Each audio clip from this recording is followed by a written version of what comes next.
प्यारे बच्चों, स्वागत है आपका विस्फोट लर्निंग एकेडमी के इस नए वीडियो में। तो बच्चों, आज के इस वीडियो में हम आपकी कक्षा 10वीं गणित जो छत्तीसगढ़ बोर्ड पर आधारित है उसके अध्याय 3 के प्रश्नावली 3 की शुरुआत आज के इस वीडियो में करने वाले हैं। एकदम सहज, सरल और आसान भाषा में विथ लॉजिक, विथ कंसेप्ट आपको सारे सवाल बताए जाएंगे। तो आइए बिना देर के वीडियो को शुरू करते हैं।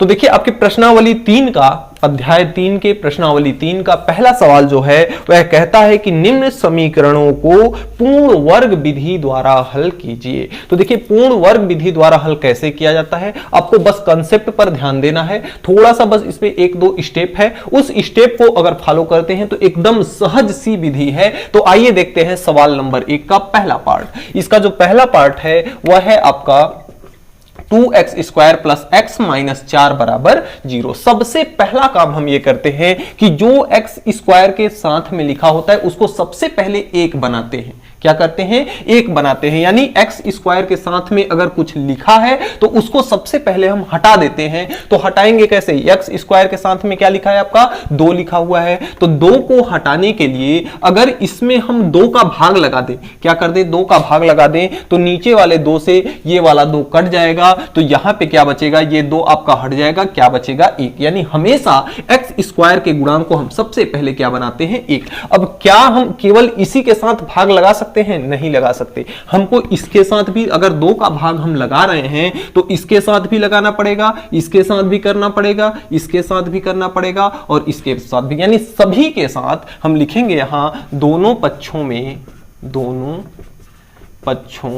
में किसका भाग करने पे? 2 का भाग करने पर। देखिए, अगर आपका x² के साथ में कोई संख्या है तब तो उसका भाग करेंगे। अगर कोई भी संख्या नहीं है, ऑलरेडी इसके साथ में अगर 1 है तो आपको ये स्टेप करने की कोई जरूरत नहीं है। लेकिन यहां पे 2 है इसके साथ में, इसलिए हमें यहां पर यह स्टेप करना पड़ेगा। तो आइए 2 का भाग लगाते हैं। ये आपका है 2x², इसमें 2 का भाग, बीच में प्लस का चिन्ह, x है, इसमें 2 का भाग, माइनस का चिन्ह, 4 है, इसमें 2 का भाग बराबर 0 है, 2 का भाग लगा दिया हमने। 2 का भाग जो जो कटने पिटने लायक है कटा देते हैं। 2 से 2 आपका कट जाएगा, 2 1 कम 2 और 2 दूना 4 और 0 से 2 में भाग लगाया जाएगा तो कितना आएगा? 0। तो यहां 0 बचा, यहां 2/1 यानी 2 बचा, माइनस का चिन्ह, यहां आपका x/2 बचा, प्लस यहां आपका केवल बचा x का स्क्वायर।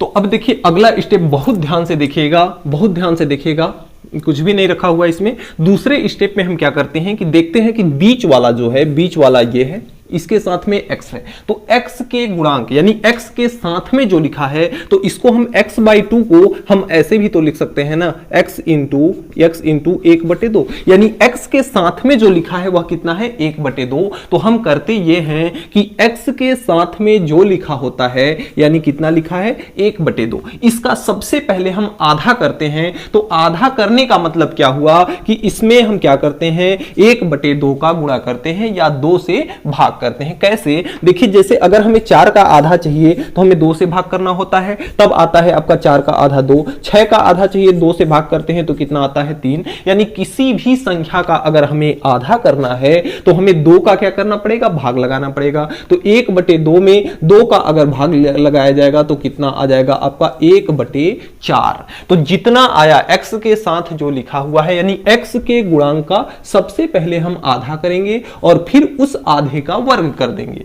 सबसे पहले उसका आधा करेंगे, फिर उसके आधे का वर्ग कर देंगे और इस वर्ग को हम क्या कर देंगे? दोनों पक्षों में जोड़ देंगे। दोनों पक्षों में क्या करेंगे? जोड़ देंगे। तो हम यहां लिखेंगे कि x के गुणांक के आधे का वर्ग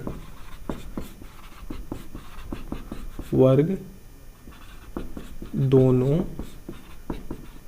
पक्षों में क्या करने पर? जोड़ने पर। x के गुणांक के आधे का वर्ग दोनों पक्षों में क्या करने पर, जोड़ने पर। ये आपका जो है यह रफ कार्य है, इसको लिखने की यहां पे कोई जरूरत नहीं है। तो x के गुणांक का आधा का वर्ग, यानी कि यहां पे लिखा हुआ है x स्क्वायर और प्लस का आपका है x बाई 2 है, और प्लस का जोड़ना है किसको, इसके आधे का वर्ग। तो आधा कितना है 1/4 और आधे का वर्ग यानी 1/4 का होल स्क्वायर, और इसके साथ में कितना है, इसके साथ में आपका है -2। इसमें अगर जोड़े हैं तो इसमें भी हमें जोड़ना पड़ेगा। तो 0 में 1/4 का स्क्वायर जुड़ेगा तो आपका कितना हो जाएगा 1/4 का स्क्वायर। अब देखिए यहां पे इसके आगे जब हल करते हैं 2 को सबसे पहले इधर ले आते हैं, और दूसरा चीज कि इतना कर लेने के पश्चात इतना जो आपका है इसको हम आंख बंद करके, यानी कि इसको हम लिख सकते हैं, यहां पे जो लिखा हुआ है, यहां क्या लिखा हुआ है x का स्क्वायर, तो इसको केवल लिख लेंगे x, और इस चीज को हम छोड़ देंगे, इसको हम नहीं लिखेंगे, और इसके अंदर जो लिखा हुआ है उसको लिख लेंगे 1/4। यहां पे जो लिखा है उसको लिख लेंगे, यहां पे जो लिखा है उसको लिख लेंगे। अगर बीच वाले के साथ अगर प्लस का चिन्ह है तो यहां हम प्लस लगा देंगे, अगर इसके साथ माइनस का चिन्ह है तो यहां आपका माइनस लगा देंगे, और इन दोनों का होल स्क्वायर कर देंगे तो हम ये देखेंगे कि इसका मान इसके बराबर आता है। यही हमारा फायदा होता है इसके आधे का वर्ग करने का। तो यहां पे हमने आधे का वर्ग कर दिए। फिर से यहां पे देख लीजिए क्या करते हैं, x जैसे यहां पे जिसका भी स्क्वायर लिखा हुआ है स्क्वायर को छोड़कर यहां लिख लेते हैं, और जो चीज हम जोड़े हैं उसको हम बिना स्क्वायर के यहां लिख लेते हैं, और बीच वाले के साथ अगर प्लस का चिन्ह है तो प्लस का चिन्ह, माइनस का चिन्ह है तो माइनस का चिन्ह, और इसका होल स्क्वायर लगा लेते हैं, और बाकी जो है आपका उसको हल कर देते हैं। स्क्वायर होगा तो 1 का स्क्वायर 1, 4 का स्क्वायर हो जाएगा 16, 2 इस साइड से इधर आएगा तो आपका हो जाएगा माइनस का है, प्लस का कितना हो जाएगा 2 हो जाएगा। अब इसको जब हल किया जाएगा तो ये आपका x प्लस 1/4, इसको इतना ही रहने देते हैं, यहां आपको नहीं दिखेगा, यहां पे करते हैं। तो यहां पे देखिए x प्लस 1/4 जो है इसको हम ऐसे ही रहने देते हैं, x प्लस 1/4 और इसका वर्ग बराबर कितना है आपका, देखिए 16 दूना 32 और 1 33, ये आपका हो जाएगा 33/16। कितना हो जाएगा 33/16। अब देखिए इस स्क्वायर को हम अगर इधर भेजें तो ये आपका बचेगा यहां x प्लस 1/4 बराबर ये हो जाएगा 33/16, और स्क्वायर जब इस साइड में आता है तो क्या बन जाता है, रूट में हो जाता है। अब देखिए रूट में हो जाता है, और चिन्ह प्लस माइनस के साथ में, हमेशा चिन्ह जब रूट लगाएंगे यहां तो हमेशा चिन्ह प्लस और माइनस दोनों लेंगे, तो ये आपका हो जाएगा x प्लस 1/4 बराबर प्लस माइनस √33 का कोई मान नहीं होता, इसलिए √33 रूट में ही रह जाएगा, और 16 का मान कितना होता है 4। इतना हमारा ये आपका हल हुआ। अब इसके बाद एक स्टेप हमारा और होता है, जैसे यहां पे प्लस और माइनस दोनों चिन्ह है, तो सबसे पहले हम एक बार धन चिन्ह ले लेंगे, तो हम लिख लेंगे धन चिन्ह लेने पर। तो धन चिन्ह जब लेंगे तो यहां आपका है x प्लस 1/4 बराबर, ये आपका हो जाएगा धन चिन्ह लिए हैं तो प्लस का √33/16। 1/4 जब इधर जाएगा तो x बराबर कितना आ जाएगा √33 यहां पे 4 है तो /4 हो जाएगा, और /4 प्लस का, और ये इधर आएगा तो माइनस का हो जाएगा 1/4। हर बराबर होता है तो अंश आपस में ऐसे ही जुड़ जाते हैं, तो ये आपका हो जाएगा √33 माइनस का 1 और बटे में कितना हो जाएगा 4। ये हमारा मान आया धन चिन्ह लेने पर। ठीक इसी प्रकार एक बार और हम ले लेंगे ऋण चिन्ह लेने पर। तो ऋण चिन्ह जब लिया जाएगा तो यहां आपका है x प्लस 1/4, तो x बराबर 1/4 जब इधर आएगा तो माइनस का 1/4 हो जाएगा। दूसरा चीज बराबर में है, माइनस के साथ इसको लेना है, तो माइनस का √33 बटा कितना हो जाएगा 4। और यहां अगर देखा जाए तो हर दोनों का बराबर है, तो यहां आपका हो जाएगा 4 और अंश आपस में ऐसे ही जुड़ जाएंगे, तो माइनस का 1 और माइनस का √33। इसमें हम माइनस को कॉमन भी ले सकते हैं, माइनस को कॉमन ले लेंगे तो आपका हो जाएगा √33 प्लस का 1 और बटे में कितना हो जाएगा 4। तो यही आपका एक मूल ये हुआ और दूसरा मूल ये हुआ। तो इस तरह से हम पूर्ण वर्ग विधि द्वारा इसको पूर्ण वर्ग बना करके, पूर्ण वर्ग यही हमारा स्टेप जो है यही है पूर्ण वर्ग, तो पूर्ण वर्ग बना करके हम किसी भी द्विघात समीकरण को हल कर सकते हैं। तो देखिए पहले सवाल में जो भी आपका कंफ्यूजन, जो भी दिक्कत रह गई होगी, इस दूसरे पार्ट से, पहले के दूसरे पार्ट से वह सॉल्व हो जाएगी। तो अगले क्रम में जो दूसरा पार्ट है इसका वह है 3x² + 11x + 10 = 0। इसे हमें पूर्ण वर्ग बना करके हल करना है। तो सबसे पहला कंडीशन हमने बताया है कि x² के गुणांक को, x² के जो साथ में लिखा है उसको 1 बनाते हैं। 1 में बनाने के लिए हमें 3 का भाग दोनों पक्षों में करना पड़ेगा। तो दोनों पक्षों में करने पर, 3 का भाग दोनों पक्षों में करने पे, तो ये आपका हो जाएगा 3x² बटे 3 प्लस 11 बटे 3 साथ में x और प्लस कितना हो जाएगा 10 बटे 3 और बराबर 0 बटे 3।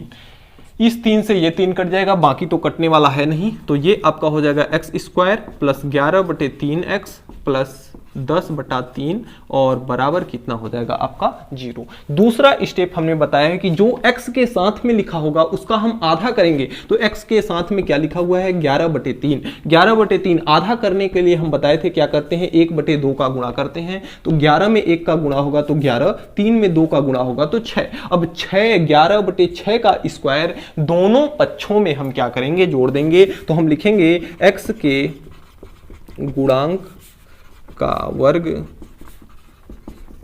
दोनों पक्षों में जोड़ने पर, दोनों पक्षों में जोड़ने पर, तो इसमें जब जोड़ा जाएगा आपका तो ये हो जाएगा x²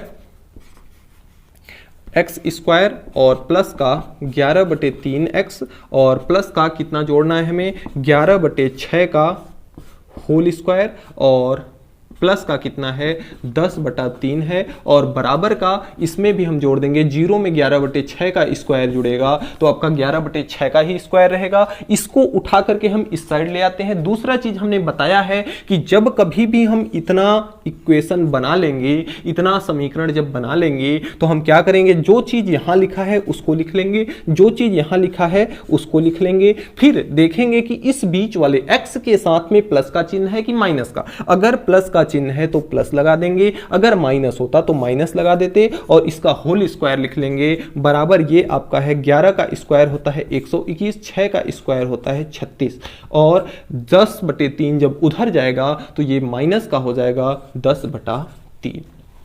इतनी बातें आई समझ में। अब देखिए हम क्या करते हैं, इसको सबसे पहले हल कर लेंगे। इसको हल करने के पश्चात इसका स्क्वायर हटा देंगे तो यहां पे आपका हो जाएगा x प्लस 11 बटा 6 का होल स्क्वायर, इसका होल स्क्वायर। और तो यहां पे जब 36 और 3 का एलसीएम लिया जाएगा तो आपका 36 आएगा। 36 एक कम होगा 36 आपका, तो ये आपका हो जाएगा 121 और माइनस 3 का भाग जब 36 से दिया जाएगा तो 12 तिहाई 36 और 12 दहाई में आपका हो जाएगा 120। तो यहां से ये आ गया। अब इसको हम देखें, यहां लिखें, इसको ऐसे ही रहने देते हैं। प्लस ये आपका है 11 बटे 6 बराबर इसका होल स्क्वायर है। स्क्वायर जब उस साइड में आएगा तो किस में आ जाएगा, रूट में आ जाएगा। और दूसरा चीज कि 121 में से 120 निकलेगा तो 1 और 36 नीचे कितना हो जाएगा 36। अब यहां से देखा जाए तो x प्लस 11 बटे 6 और साथ में चिन्ह किसका लिया जाता है, प्लस और माइनस दोनों का।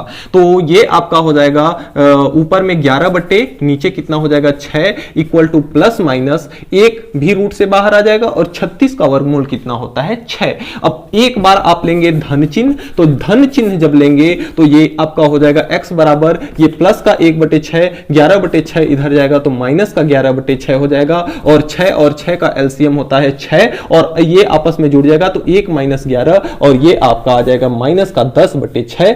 ये धन चिन्ह लेने पर अगले में हम क्या करेंगे, ऋण चिन्ह ले लेंगे। तो ऋण चिन्ह जब ले लेंगे तो x बराबर यहां से माइनस का चिन्ह लेंगे तो माइनस का 1 बटे 6, 11 बटे 6 जब जाएगा तो माइनस का 11 बटे 6 और माइनस माइनस जुड़ जाता है। इन दोनों का एलसीएम आपका हो जाएगा 6। अंश को ऐसे ही लिख लेंगे माइनस का 1 और माइनस का 11। तो यहाँ x बराबर 11 और 1 कितना हो जाएगा माइनस का 12 और बटे में 6, तो ये 6 12 इससे कट जाएगा, कितना बचेगा 6 दूना माइनस का 2, 6 दूना 12, यहां भी हम काट सकते हैं, 6 2 3 6 और 2 पंचे 10, तो इसका उत्तर आ जाएगा माइनस का 5/3 धन चिन्ह लेने पर, और ऋण चिन्ह लेने पे कितना आ जाएगा माइनस का 2, यही आपका हो जाएगा आंसर। तो इस तरह से आपका इसका दूसरा पार्ट कंप्लीट होता है।